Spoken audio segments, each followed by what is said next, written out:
तो कुछ अर्से पहले मैंने अपने यूट्यूब कम्युनिटी पोस्ट के ऊपर एक पोल डाला था और उस पोल के अंदर मैंने आपसे ये पूछा था कि अगर आपको आपके ऊपर बहुत सारा कर्जा चढ़ गया हो, आप अंडर द डेट हो, तो आपके पास जो मल्टीपल लोन्स हैं आप उसको किस तरह से पे ऑफ करेंगे। तो क्वेश्चन ये था मेरा।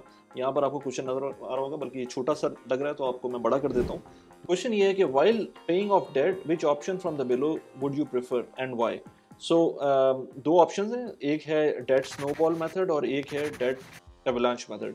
अब इन दोनों के अंदर कुछ लोगों ने स्नोबॉल लिखा और कुछ लोगों ने दूसरा ऑप्शन लिया। 67 और 30% के करीब जो है ना, ये इसके अंदर डिफरेंस है, लेकिन कोई इतना बड़ा डिफरेंस नहीं है। और लोगों ने, क्योंकि डेट स्नोबॉल आई थिंक बहुत मशहूर एक टर्मिनोलॉजी है, तो लोगों ने उसको सेलेक्ट कर लिया। इस पोल के रिजल्ट्स भी ज़्यादा नहीं थे। नॉर्मली मैं पोल डालता हूँ तो 200-300 के करीब उसके अंदर वोट पड़ जाते हैं, इसमें बहुत कम वोट पड़े थे, तो मुझे लग रहा था कि लोगों को समझ में भी नहीं आया। तो इसलिए मैंने कहा इस पर एक अलग से वीडियो होनी चाहिए। आज की वीडियो का टॉपिक यही है कि आप किस तरह से, अगर आपके पास मल्टीपल लोन्स हैं, बहुत सारा लोन है, तो आप उसको किस तरह से जब पे ऑफ करेंगे तो क्या मेथडोलॉजी होनी चाहिए, या क्या क्या मेथडोलॉजीज होती हैं, लोगों के पास क्या क्या ऑप्शन होते हैं। इस टॉपिक को कंटिन्यू करने से पहले मैं आपको एक पर्सपेक्टिव दे दूं। वो ये है कि एक ऑथर हैं रॉबर्ट कियोसाकी, जो कि रिच डैड पुअर डैड के ऑथर भी हैं, और उन्होंने मल्टीपल टाइम्स अपनी वीडियोस में, अपनी बुक्स के अंदर डेट को अच्छा कहा हुआ है। अब डेट एक अच्छी चीज़ भी होती है और बुरी चीज़ भी होती है। हर चीज़ के अच्छे फ़ायदे भी होते हैं और कुछ नुकसान भी होते हैं। वेस्ट के अंदर दो तरह की पर्सपेक्टिव है। हम पाकिस्तान की बात करेंगे तो पाकिस्तान के अंदर इंटरेस्ट रेट्स इतने ज़्यादा हैं कि मैं उसको अभी वैसे ही इंकरेज नहीं कर रहा कि कोई बहुत ज़्यादा जाकर कोई लोन वोन ले। लेकिन अगर इंटरेस्ट रेट्स कम होते हैं तो उसके अंदर इकोनॉमिक एक्टिविटीज़ बढ़ती हैं। जब बंदा लोन लेता है और कोई अच्छा काम करता है, अच्छे काम करने का मतलब ये नहीं है कि आप लेट्स से गाड़ी ले लें जाकर, या कोई कंज्यूमर ड्रिवन कोई एक्सपेंस करें। आप कोई बिजनेस कर सकते हैं, आप कोई फैक्ट्री लगा सकते हैं, आप कोई अपना छोटा मोटा काम स्टार्ट कर सकते हैं अपने लेट्स से लोन से। एनीवेज, ये एक अलग बात है। लेकिन मैं अभी बात करूं तो रॉबर्ट कियोसाकी हमेशा बोलता है कि आपको लोन लेना चाहिए और लोन की बेसिस के ऊपर काम करना चाहिए, अपना बिजनेस भी लोन के थ्रू करना चाहिए, अपने एसेट्स भी लोन के थ्रू बढ़ाने चाहिए। लेकिन हर चीज़ जो वेस्टर्न ऑथर बोल रहा है वो आप अपने ऊपर इंप्लीमेंट नहीं कर सकते। जिसे कहते हैं ना बोरोड इंटेलिजेंस, ये ऐसा नहीं होता कि आप किसी की बात सुने। जैसे बहुत सारे लोग वॉरेन बफेट को कोट कर रहे होते हैं, लेकिन उसका पर्सपेक्टिव जो कि लोकल पर्सपेक्टिव है, वो लोकलाइज पर्सपेक्टिव है, लेट से यूएई को लेकर, लेट से पाकिस्तान में, इंडिया में लेकर, उस तरह से उसको नहीं ट्रांसलेट करते। और जो बात लेट से वॉरेन बफेट यूएस के लिए कर रहा है, वो चीज़ इंप्लीमेंट नहीं हो सकती लेट से दूसरे रीजन्स के अंदर। हर चीज़ नहीं हो सकती, बहुत सारी चीज़ें हो सकती हैं। अब जैसे रॉबर्ट कियोसाकी एक बात करता है कि the idea that you have to get out of debt and stay out of debt to be successful is a lie. It is just another way that the rich stays rich and make sure that the poor stays poor. इसका मतलब ये है कि जो idea है कि आपको date से बाहर आना है, अपना लोन ख़त्म करना है और ये सारी चीज़ें डेट फ्री रहना है, वो एक लाए है, बहुत बड़ा झूठ है। और ये किस तरह से जो जो अमीर लोग हैं वो इसी तरह से पैसे बनाते हैं, जबकि गरीब लोगों को नहीं चाहते कि वो इस तरह से पैसे बनाएं। तो ये इस तरह के कोट्स आपको सुनने को मिलेंगे जब आप लोन के लिए जाएंगे, तो आपको कुछ इस तरह के लोग इस तरह की बातें कर सकते हैं। लेकिन उसकी बात अगेन वही बात आती है कि पर्सपेक्टिव होना चाहिए। इस वीडियो को आप ज़रूर अपने दोस्तों में शेयर करें जिनको इस बारे में आइडिया नहीं है, या वो लोन लेने वाले हैं और या लेट से वो लोन उतारने की कंडीशन में हैं और वो चाह रहे हैं कि वो जल्द से जल्द लोन उतारें। तो इन चीज़ों को हम टच बेस करेंगे। इसके अलावा रॉबर्ट कियोसाकी और बोलता है कि I use debt to buy assets, most people use debt to buy toys and liabilities. अब ये तो हमने अपने लेस्टर सोसाइटी के अंदर देखा है कि लोग उसको डेट को यूज़ करते हैं, बहुत आराम से कंज्यूमर ड्रिवन लोन मिल जाते हैं, आईफोन ले लेते हैं, लेट से गाड़ियाँ ख़रीद लेते हैं। आजकल तो खैर पाकिस्तान के अंदर बहुत ज़्यादा बहुत हाई किस्म के इंटरेस्ट रेट चल रहे हैं, लेकिन फिर भी और जगहों पर जहाँ पर इंटरेस्ट रेट ज़्यादा नहीं भी है, वहाँ पर लोग लाइबिलिटीज़ ख़रीद लेते हैं कंपेयर टू समथिंग।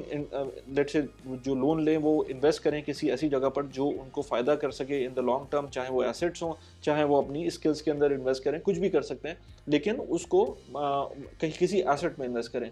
इसके अलावा be careful when you take on debt. If you take on debt personally, make sure it's small.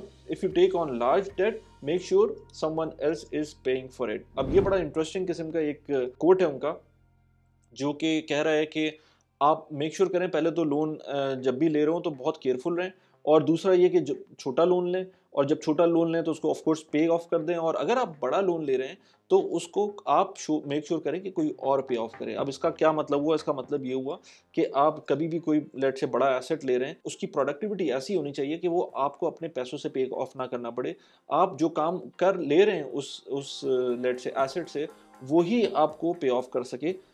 इसका इशारा बेसिकली घर की तरफ है। अगर आप लेट से कोई रियल एस्टेट की प्रॉपर्टी लेते हैं, रेंटल की प्रॉपर्टी लेते हैं, तो आप मेक श्योर करें कि आप कोई बड़ा एक लोन लिया पाए आपने, तो उसको रेंट आउट करें और उस रेंट से उस लोन को पे ऑफ करें। अगेन, ये बोरोड इंटेलिजेंस होगी। अगर मैं इस चीज़ को पूरा का पूरा आपको इम्प्लीमेंट करवाने की बात करूं, लेट से यूएई के अंदर, लेट से पाकिस्तान के अंदर, लेट से कहीं और भी, तो ये बोरोड इंटेलिजेंस के अलावा ये आपके लिए एक क्योंकि विद इन यूएस इस तरह का जो ऑथर है रिच डैड पुअर डैड का, जो रॉबर्ट कियोसाकी, बहुत अच्छी बुक है बाय द वे। अगर आपको पढ़नी है तो ज़रूर पढ़ें इसको। पुरानी पब्लिकेशन है इसकी।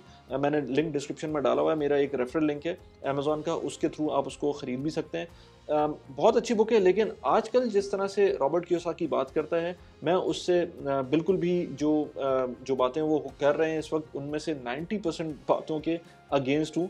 क्योंकि रीज़न ये है कि वो बहुत सारी ऐसी बातें करते हैं। वो गोल्ड में इन्वेस्टमेंट की बात करते हैं, वो सिल्वर में इन्वेस्टमेंट की बात करते हैं, इसके अलावा वो अगेन डेट की बात कर रहे होते हैं। तो बहुत सारी चीज़ों से मैं बिल्कुल भी एग्री नहीं करता। बहुत सारी चीज़ें उनकी सही भी होती हैं, लेकिन बुक बहुत अच्छी है, आप उसको पढ़ सकते हैं जाकर। Anyways, let's not deviate from the topic. आज मैं आपसे कंसिडरेशन थोड़ी सी शेयर करूंगा, जो कि अगर आप पे ऑफ करते हैं लोन की, तो वो क्या क्या कंसिडरेशंस हो सकती हैं। मेरे पास कोई 3 कंसिडरेशंस हैं before paying off your loan, और उसके लिए जब भी आप सोच रहे होते हैं और उसको पे ऑफ करने के लिए, तो आपके पास कोई 3 कंसिडरेशन होनी चाहिए। इसके अलावा भी हो सकती हैं, आप मुझे कमेंट में लिख के बता सकते हैं। लेकिन पहली कंसिडरेशन ये है कि आपको अपना टाइप ऑफ लोन पता होना चाहिए। ये लोन आपका सिक्योर्ड लोन है या अनसिक्योर्ड लोन है। अब सिक्योर्ड लोन का क्या मतलब होता है और अनसिक्योर्ड लोन का क्या मतलब होता है? सिक्योर्ड लोन का मतलब ये होता है कि in from the lenders perspective, यानी कि लेट्स से बैंक ने आपको लोन दिया हुआ है, तो उसके पर्सपेक्टिव से वो सिक्योर्ड लोन है। चाहे वो कोई एसेट बैक्ड हो, लेट से वो कोई गाड़ी आपने लोन पे ली हो, चाहे आपने कोई घर मॉर्गेज करवाया हो, ये सिक्योर्ड लोन है फ्रॉम द बैंक्स पर्सपेक्टिव। लेकिन आपके पर्सपेक्टिव से ये लोन एक बड़ा ख़तरनाक लोन हो सकता है, क्योंकि अगर आप उसको पे ऑफ नहीं करेंगे या रीपे नहीं करेंगे, तो चाहे वो इस्लामिक बैंकिंग हो, चाहे वो कन्वेंशनल बैंकिंग हो, वो आपका जो एसेट होगा वो सीज हो जाएगा। अगर गाड़ी की पेमेंट मिस करते हैं आप, 1 2 3 पेमेंट्स मिस कर देते हैं, तो आपकी गाड़ी कन्फिस्केट हो सकती है। या लेट से अगर आप घर को पे ऑफ नहीं करते हैं, उसकी पेमेंट्स मिस करना शुरू करते हैं, तो इवेंचुअली घर भी आपसे ले लिया जा सकता है वापस। तो ये आपके लिए अनसिक्योर्ड है और बैंक के लिए वो सिक्योर्ड लोन है। तो मेक श्योर करें कि किस तरह का लोन है। आपको पे ऑफ करने के टाइम पर आपको पता होना चाहिए कि आपका, लेट से बहुत सारे लोग होते हैं ना, तो वो कहते हैं कि यार ठीक है, हमने गाड़ी के तो मज़े ले लिए, अब हम इसको भले बैंक ले जाए, कोई मसला नहीं है। इस तरह से पहले भी हो चुका है। इस तरह के इवेंट्स जब रिसेशन आता है, तो इस तरह के इवेंट्स हो रहे होते हैं कि लोग अपनी गाड़ियाँ छोड़ के चले जाते हैं। तो उस केस के अंदर तो ठीक है, अगर आपको अपनी गाड़ी नहीं चाहिए तो it is well and good, और आप गाड़ी छोड़ दें, गाड़ी कन्फिस्केट हो जाएगी, बैंक उस गाड़ी को बेच के अपना नुकसान पूरा कर लेगा। लेकिन इन केस आपको वो गाड़ी चाहिए, आपकी फैमिली उस पर रिलाई करती है, आप उस पर कम्यूट करते हैं, ऑफिस जाते हैं, आते हैं, या लेट से आपका घर ऑफ कोर्स इतना इंपॉर्टेंट है कि आप उसको छोड़ नहीं सकते, तो आप उसकी पेमेंट्स मिस नहीं कर सकते। तो ये बहुत इंपॉर्टेंट चीज़ है कि आपको डिफाइन करना पड़ेगा कि आपको कौन सा लोन इंपॉर्टेंट है, जो कि लेट से इवन जो पर्सनल लोन होते हैं या क्रेडिट कार्ड के लोन होते हैं, उसमें आप एटलीस्ट आपकी कोई फिजिकल एसेट तो वो नहीं लेंगे ना। लेट से क्रेडिट कार्ड वाले आपको परेशान करेंगे, कॉल करेंगे और तंग करेंगे, लेकिन आपसे ये तो नहीं होगा कि आपके घर में आके बैठ जाएंगे, आपका घर खाली करवा देंगे आपसे, क्योंकि वो इस तरह का काम नहीं कर सकते।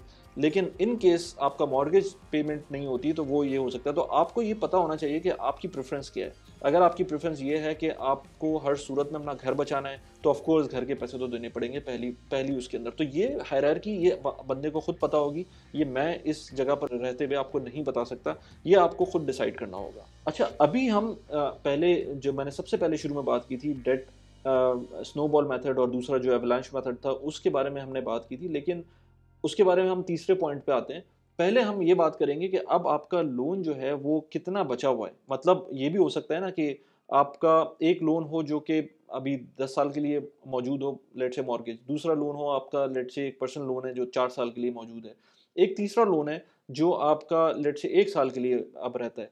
तो जो तीसरा लोन है, आपको ये पता होना चाहिए कि जो रिड्यूसिंग बैलेंस का जो इम्पैक्ट आता है या रिड्यूसिंग रेट जो चार्ज कर रहा होता है बैंक आपको, उस केस के अंदर अगर आपने रिड्यूसिंग बैलेंस की बेसिस के ऊपर अपना लोन लिया हुआ है, तो ये जो तीसरे टाइप का लोन है जिसमें 1 साल रह गया है, उसको पे ऑफ करने का कोई फ़ायदा नहीं है। आई मीन टू से फ़ायदा ऑफ कोर्स है, लेकिन आप उसको हर महीने पे ऑफ जैसे कर रहे हैं वो करते रहें, आपको जल्दी पे ऑफ करने का फ़ायदा नहीं है। अगर आप चाहते हैं कि जल्दी पे ऑफ करें, तो उस केस में आपको हर महीने ही पे ऑफ करते रहें, क्योंकि आपको कोई पेनल्टी नहीं लगनी, क्योंकि उसमें ना कोई इंटरेस्ट बचा है। अब वो प्रिंसिपल है जो आपको देना है। ये बात आपको पता होना चाहिए इस बारे में, अगर आप चाहते हैं कि मैं वीडियो बनाऊं कि रिड्यूसिंग और जो फिक्स जो रेट्स पे आपको लोन मिलता है उसमें क्या डिफरेंस होता है, तो उसके बारे में बिल्कुल कमेंट में लिख के बताएं। मैं उसके ऊपर अलग से एक वीडियो बनाऊंगा। एक पहले मैंने वीडियो बनाई थी, लेकिन अब वो पुरानी हो गई है, तो अगर फ्रेश पर्सपेक्टिव चाहिए तो उस पर हम एक अलग से वीडियो बना सकते हैं। तो ये आपको पता होना चाहिए कि कितना, अगर आप नियर टू पे ऑफ हैं तो आप उस लोन को छोड़ दें, जिस तरह से उसकी इंस्टॉलमेंट चल रही है उसको चलने दें। अच्छा, अब आते हैं तीसरे पॉइंट की तरफ, जो आपका जो मैंने आपको ऑप्शंस भी दिए थे कि दो तरह के मेथड्स हैं, डेट एवलांच मेथड और डेट स्नोबॉल मेथड, जिसको पे ऑफ करने के लिए यूज़ करते हैं। लोगों को लगता है कि डेट पे ऑफ करने के लिए सबसे आसान तरीका, सबसे अच्छा तरीका डेट स्नोबॉल होता है। मेरे ख्याल से नहीं होता, लेकिन अगेन ये हर बंदे की सिचुएशन पर डिपेंड करता है। कुछ लोगों के लिए वाकई स्नोबॉल बहुत अच्छा होता है और कुछ लोगों के लिए एवलांच बहुत अच्छा होता है। स्नोबॉल मेथड में क्या होता है? स्नोबॉल मेथड के अंदर बेसिकली लेट से आपके पास 5 लोन्स हैं, तो एक लोन आपके पास 10,000 दिरहम का है, दूसरा लोन आपके पास 20,000 दिरहम का है, एक लोन आपके पास लेट से 50,000 दिरहम का है, एक 1 लाख दिरहम का, और एक लेट से 2 लाख दिरहम का है। आपको डेट स्नोबॉल मेथड के अंदर सबसे पहले सबसे छोटा लोन को फारिग करना है। वंस वो ख़त्म हो जाएगा तो आपके दिमाग में जो बात होगी वो आप ये सोच रहे होंगे कि यार अब मेरे पास सिर्फ 4 लोन्स रह गए हैं, पहले आपके पास पूरे के पूरे 5 लोन्स थे।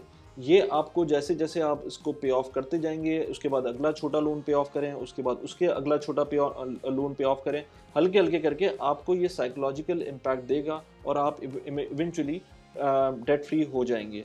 लेकिन इसमें एक नुकसान है, वो ये कि आपने ये नहीं देखा कि किस लोन के अंदर कितना इंटरेस्ट था और किस लोन को, जो एक्सपेंसिव लोन था, हो सकता है वो आपने पे ऑफ ना किया हो। तो ये एक तरीका ज़रूर है डेट स्नोबॉल आप को पे ऑफ करने का, लेकिन ये सही तरीका नहीं है और ये सिर्फ और सिर्फ साइकोलॉजिकली आपको शायद इम्पैक्ट दे दे। लेकिन एक्चुअल में डेट एवलांच मेथड है जो कि आपको पे ऑफ करना चाहिए, और जल्द से जल्द उसमें जो ज़्यादा इंटरेस्ट की अमाउंट है या ज़्यादा जिसके अंदर आपको इंटरेस्ट चार्ज हो रहा है, उस लोन को पहले पे करना चाहिए। सो इसके अंदर लेट से आप कोई लोन ले लें जिसके अंदर आपके पास 5% इंटरेस्ट है और किसी लोन के अंदर लेट से 10% इंटरेस्ट है, तो जो 10% इंटरेस्ट वाला लोन है उसको एज सुन एज पॉसिबल पे ऑफ करें, और 5% जो लोन वाला है उसकी मिनिमम पेमेंट करते रहें और उसको बाद में जाके पे ऑफ करें। तो जो ज़्यादा इंटरेस्ट रेट्स पे आपको लोन मिला हुआ है, और नॉर्मली होता क्या है कि क्रेडिट कार्ड की बात करें तो क्रेडिट कार्ड या पर्सनल लोन के अंदर क्रेडिट कार्ड वाला जो लोन होगा वो सबसे एक्सपेंसिव लोन होगा। आजकल 50-55% पर एनम की बेसिस के ऊपर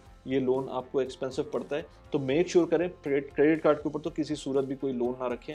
ये क्रेडिट कार्ड बहुत अच्छी चीज़ है, मैंने इससे पहले इसके ऊपर मल्टीपल वीडियोस बनाई हैं, लेकिन जब जब आप नॉन पेमेंट पे आते हैं तो सबसे ज़्यादा खतरनाक हो जाता है क्रेडिट कार्ड। तो क्रेडिट कार्ड के ऊपर आप मेक श्योर करें क्रेडिट कार्ड को हमेशा ज़ीरो बैलेंस के ऊपर रखें।